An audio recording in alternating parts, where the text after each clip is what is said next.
सर्वे छात्रा नमो नमः। आज से हम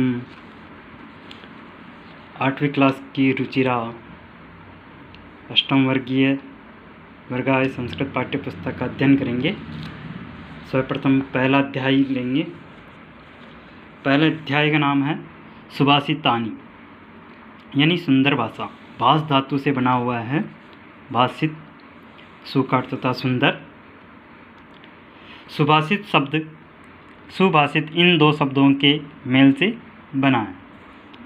सु का अर्थ होता है सुंदर या मधुर, भाषित का अर्थ होता है वचन। इस तरह सुभाषित का अर्थ हुआ सुंदर या मधुर वचन या भाषा या बोली। प्रस्तुत पाठ में सूक्ति मंजरी, नीति शतकम, मनुस्मृति, शिशुपालवधम, पंचतंत्र के से रोचक एवं विचारपरक श्लोकों का संग्रहित किया गया है। यहाँ सूक्ति मंजरी, नीति शतक और मनुस्मृति, शिशुपालवध, पंचतंत्र ये पुस्तकें हैं जो कवियों ने लिखे हैं। इन पुस्तकों में से यहाँ आपके अध्याय में कुछ श्लोक दे रखे हैं। श्लोकों के माध्यम से व्यक्ति को परिवर्तन या उनके गुण दोष क्या होना चाहिए, नहीं होना चाहिए, ये बताया गया है श्लोकों के माध्यम से एक व्यक्ति के अंदर। पहला श्लोक लेते हैं हम। एक एक श्लोक का अर्थ समझेंगे। गुणा गुणगेषु गुणा भवन्ति ते निर्गुणं प्राप्य भवन्ति दोषा सुस्वादु तोया प्रभवन्ति नद्य समुद्रमासाद्य भवन्त पेय। गुणा गुणगेषु गुणा भवन्ति, पहला जो श्लोक है गुणों के बारे में बताया गया है कि गुण कैसे होने चाहिए और नहीं होना चाहिए, गुणों का प्रभाव क्या पड़ता है। गुणवान व्यक्तियों में गुण ही होते हैं, यानी गुणवान व्यक्तियों में जो गुण होते हैं गुण ही होते हैं। वे गुणहीन व्यक्तियों के समीप चले जाए या रहने लग जाए तो उनमें भी अवगुण दोष उत्पन्न होता है। कहने का तात्पर्य गुणवान व्यक्ति होते हैं वह अवगुण व्यक्तियों के समूह में रह जाए या चले जाए तो उसमें भी थोड़ा बहुत अवगुण उत्पन्न हो जाता है।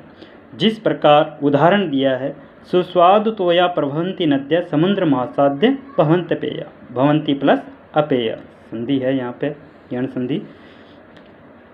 जिस प्रकार नदियों का पानी मीठा होता है, जहाँ से भी नदी का उद्गम होता है या निकलती है वह नदी हमेशा मीठे पानी की होती है, लेकिन बहते बहते बहते आखिरकार सारी नदियाँ समुद्र में विलय हो जाती मिल जाती है और अंत में वह पानी भी पीने योग्य नहीं रहता है। तो इसका श्लोक का एक बार संस्कृत में अर्थ देख लें।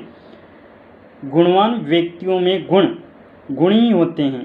वे गुणहीन व्यक्तियों को प्राप्त करके दोष प्राप्त कर लेते हैं या दोषी बन जाते हैं।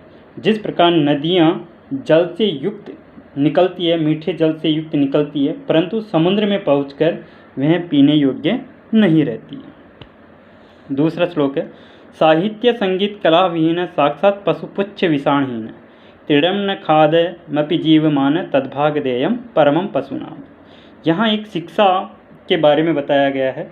साहित्य संगीत कला यानी किसी भी प्रकार का ज्ञान होना जरूरी है, क्योंकि हमने मनुष्य योनि में जन्म लिया है तो ईश्वर ने हमें सबसे बड़ी चीज़ दी है बुद्धि का सदुपयोग करना।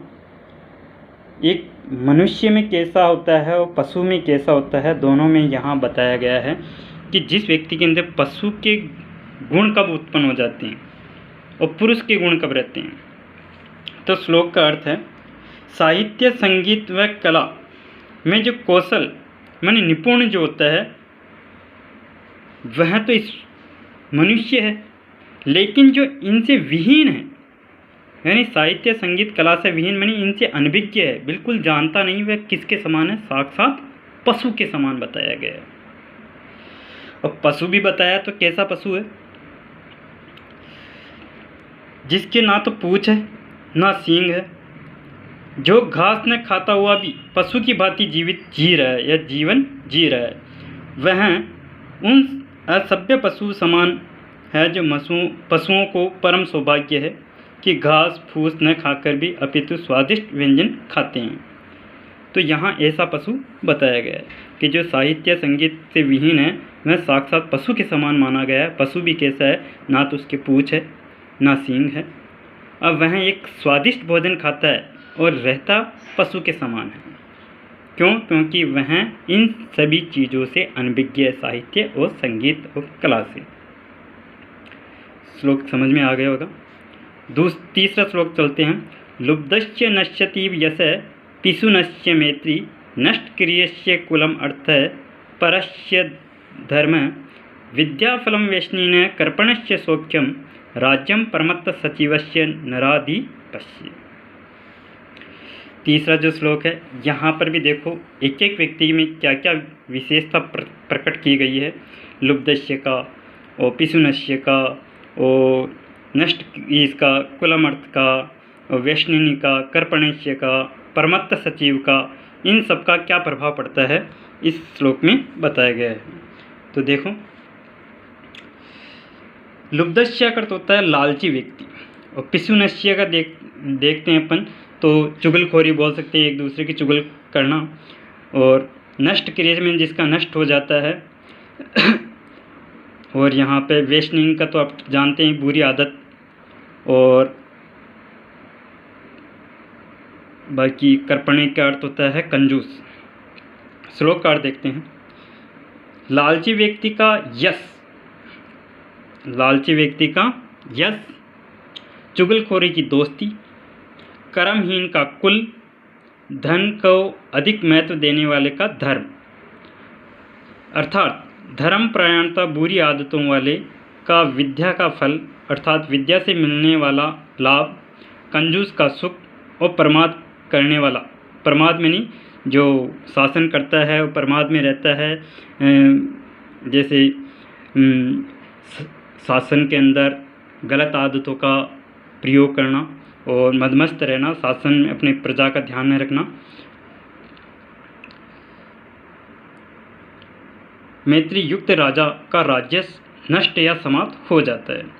यदि ये यश चाहिए तो व्यक्ति को लालच नहीं करना चाहिए, मित्रता चाहिए तो कभी किसी की चुगलखोरी नहीं करनी चाहिए, और धर्म चाहिए तो धन का लाभ नहीं करना चाहिए, यानी धन को इतना महत्व नहीं देना चाहिए।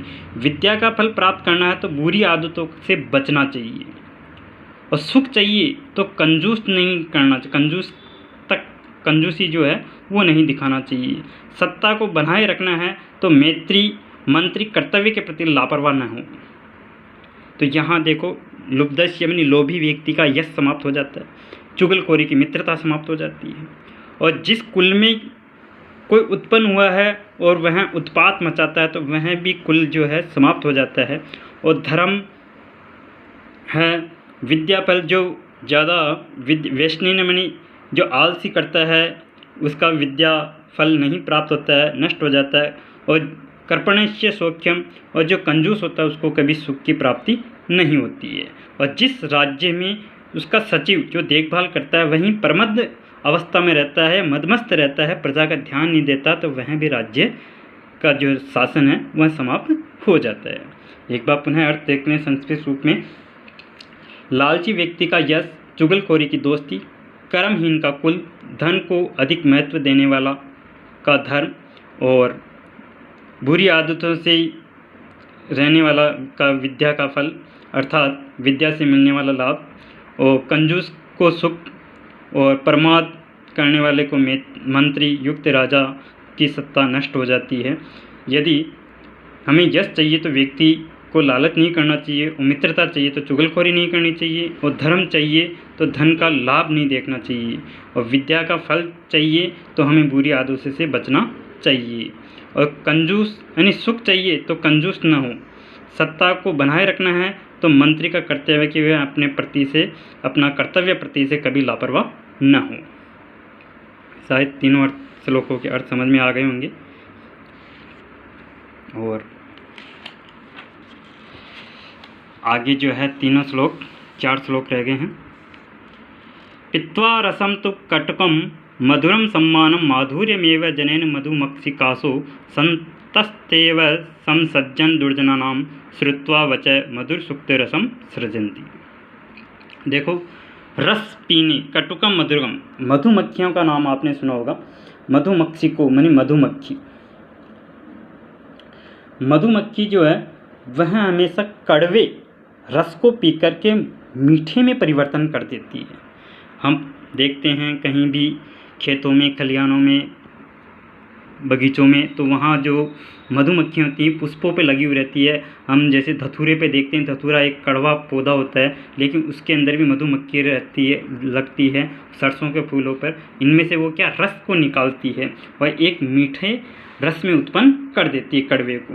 जिस प्रकार यह मधुमक्खी मीठे अथवा कड़वे रस को एक समान पीकर मिठास में ही उत्पन्न करती है, उसी प्रकार संत लोग यानी सज्जन लोग जो होते हैं, दुर्जन लोगों की कोई सी भी वाणी या सुक्ति जो होती है उसको सुन करके एक सुंदर रचना में प्रयुक्त मानी माला पहना देते हैं, मैंने उसको अपनी भाषा में कह देते हैं।